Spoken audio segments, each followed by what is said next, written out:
Once upon a time, there was a young man named Jordan Belfort, okay, who dreamed of making it big in Wall Street. Who dreamt of making it big in Wall Street? Jordan Belfort. And Jordan Belfort was old or young man?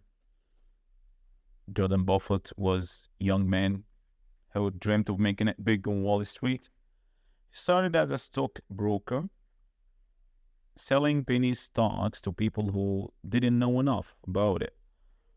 So, what was his first job? Okay, Jordan Belfort worked as a stockbroker. How?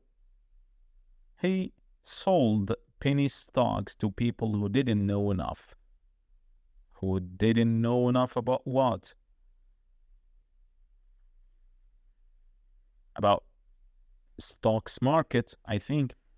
Before long, Jordan realized that he could make a fortune by manipulating the market. What? What was his belief?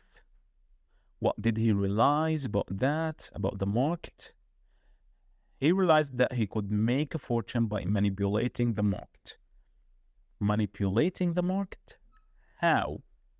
By scamming people, by bribing people. So he believed that he could make a fortune by manipulating the market, okay? So Jordan started his own firm, his own company, small company called firm, and recruited a team of like-minded brokers who shared his love of money, drugs, and excess. What?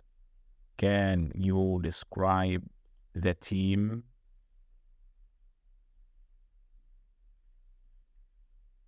His team?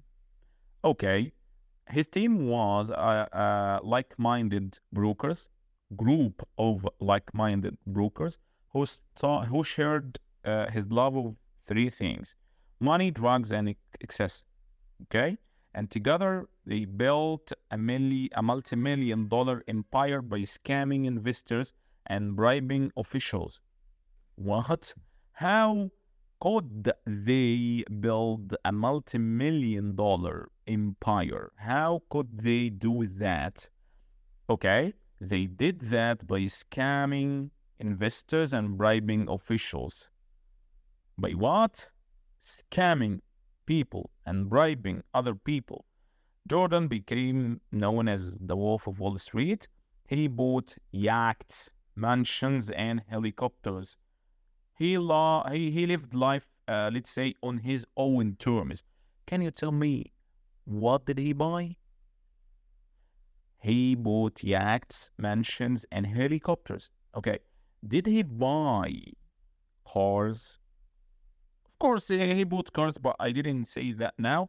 But let's say no, because he bought yachts, mansions, and helicopters. And how did he live? He lived life on his own terms.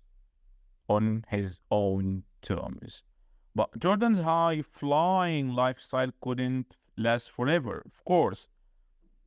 The FBI eventually began investigating him and his firm. And Jordan was eventually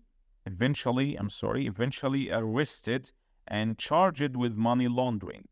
He made a deal with the government and agreed to testify against his former colleagues to reduce the sentence. What? Can you tell me some details about the last part again? What happened at the end? Okay. After Jordan lived life on his own terms, drugs, money, helicopters, yachts, a lot of things, his high-flying lifestyle couldn't last forever, of course. The FBI eventually began investigating him. Investigating him? How? I mean, they began checking his firm and checking him, his business, okay? So Jordan was finally arrested. By who? By the FBI. And what was, why was he guilty? Let's say he was charged with money laundering. And what happened after that? He made a deal with the government and agreed to testify against his former colleagues. So,